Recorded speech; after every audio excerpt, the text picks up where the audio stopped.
History is not only made on battlefields or written by those who wear crowns. Sometimes it is carved quietly in the prayers of mothers who fear tomorrow, in the footsteps of men and women crossing oceans for a dream, and in the trembling voices of those daring to speak truth against power. This is the story of Eleanor Finch, a woman whose journey began in the damp cobblestone streets of England and led her to the starlit wilderness of the New World. A story of faith tested, love lost and found, rebellion sparked, and a nation in the making. 1632 to Norwich, England. The sky was a sheet of ash, and the wind carried rumours sharper than winter's claws. The Puritans, the quiet rebels of conscience, were being watched. The king's men lurked in shadowed corners, listening for unapproved prayers, scanning faces for sparks of defiance. Eleanor Finch tightened her wool shawl around her shoulders as she hurried down the muddy lane. Her breath fogged in the cold, mixing with the smoky air from peat fires burning in cramped houses. Her family lived in a modest timber cottage, roof patched with straw, walls blackened from years of struggle. Poverty didn't frighten Eleanor. She'd learned to survive it, but injustice, that set her soul on fire. Inside, her father, Reverend Marcus Finch, knelt over a handwritten page illuminated by a flickering tallow candle.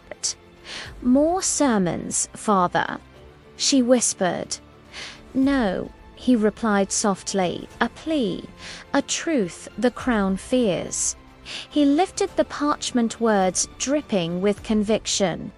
"Men must be free to worship God without fear of a king or bishop." Eleanor swallowed. Such words were dangerous, punishable. "Father, what if someone sees?"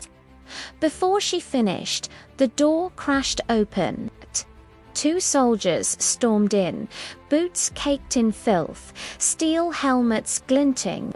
"By order of His Majesty, Charles I," the taller one barked. "Marcus Finch, you are charged with unlawful preaching and sedition against the church." Hands grabbed him before Eleanor could scream. Her father did not resist. "God sees," he murmured, meeting Eleanor's tear-filled eyes. "Where they take me, daughter, freedom one day shall rise again. Seek it." The soldiers dragged him into the cold night. Eleanor stood frozen, only her heart's hammering proof she lived. Freedom, the word echoed like a drumbeat in her blood. 2 months later, her father's sentence was declared imprisonment without trial. But for dissenters like him, prison often meant death. Eleanor had a choice: stay and kneel to oppression, or flee toward uncertainty. She chose the latter. A secret network of Puritan supporters led her to the docks of London, where a ship waited to sail to a distant, wild land whispered about in fireside tales America, a place without kings, a place to breathe. The ship Providence loomed like a skeletal beastwood, creaking sails stained by years of storms. Families huddled aboard, praying quietly, children clutching rag dolls and salted bread. As Eleanor stepped onto the deck, a voice called, "First time leaving home." A young man stood beside her, hair tied back, eyes dark as riverstone. Jonathan Hale. His clothes were plain, but intelligence shone beneath his humble exterior. For freedom, Eleanor replied. Then we sail for the same dream, he smiled. She did not know then how deeply their fates would intertwine. The Atlantic was not kind. Waves shattered like glass against weather-worn planks. Storms howled, illness spread, food dwindled. The stench of fear mingled with sweat and seawater. Children coughed through the night, women prayed in whispers, men mended ropes with trembling hands. Eleanor cared for the sequoshing, fevered brows, sharing her scraps of bread. Jonathan helped her, steady as oak. One night, under a sky sown with silver stars, Jonathan whispered, "Do you believe God tests us?" "Yes," she murmured. "Some are tested by comfort, others by suffering. And us?" She looked at the dark ocean stretching like eternity, perhaps by what we choose to build when we reach that shore. He smiled, soft, reverent. "Then may we build something worthy." The sea roared, but together they felt unbreakable. After 2 months, trapped between life and death on water, they saw it, wilderness kissed by morning mist. Pines rising like cathedrals, rivers glimmering like molten glass, and the smell earth wild and free. They arrived in Massachusetts Bay, greeted by stern-faced settlers in simple clothes, no gold-laced nobles, no royal banners, only weary pilgrims and hungry dreams. The settlement was roughwood huts, muddy paths, fields half-carved from forest, but it was theirs. Eleanor breathed deeply. This is where freedom begins. Life was hard. The land rewarded sweat, not status. Wolves howled. Winters are a bit cruel, but hope fed their spirits like bread. Jonathan built a small house near the river. He carved beams, hauled stone, fought storms and always invited Eleanor to walk beside him. Years passed. A village took shape, then a town. Eleanor became a teacher, gathering children in a log schoolroom to read scripture and the few precious books they owned. She taught them letters, numbers, and courage. Jonathan became a respected voice in town meetings. He believed the people, not distant kings, should decide their future. But when rumors spread of royal mandates and taxes creeping across the ocean, dissent rippled like wind through wheat. One evening in the meeting house, Jonathan stood among farmers and blacksmiths, his voice rising with fire. "Did we cross oceans to kneel again? We must govern ourselves." Eleanor watched him, his conviction unshaken, his back straight against tyranny. Pride swelled in her chest. But not all agreed. Some feared rebellion.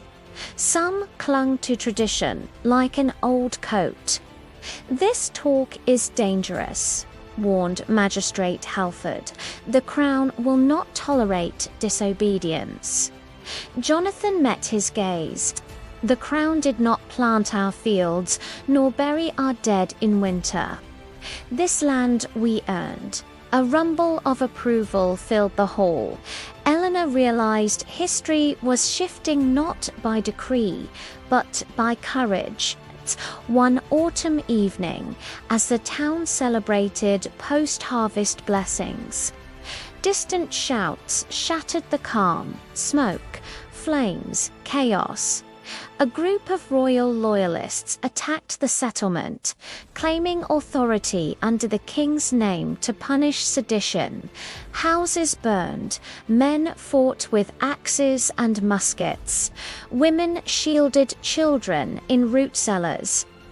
Eleanor ran through smoke to find Jonathan battling two armed intruders. She grabbed a fallen musket, heart pounding like war drums, and fired. The world froze as the man fell. Jonathan seized her hand. "Eleanor, I will not kneel," she gasped, trembling. He pulled her close. "Then we fight side by side." The attackers retreated when townsfolk rallied together, but the message was clear. Freedom was not gifted. It must be won. After the attack, the townspeople rebuilt, stronger in unity. Weddings followed funerals. Birth followed sorrow. Life refused to bow. One spring morning, Jonathan approached Eleanor by the river where willow branches kissed the water. "I have built a house," he said softly, "but it isn't complete without you."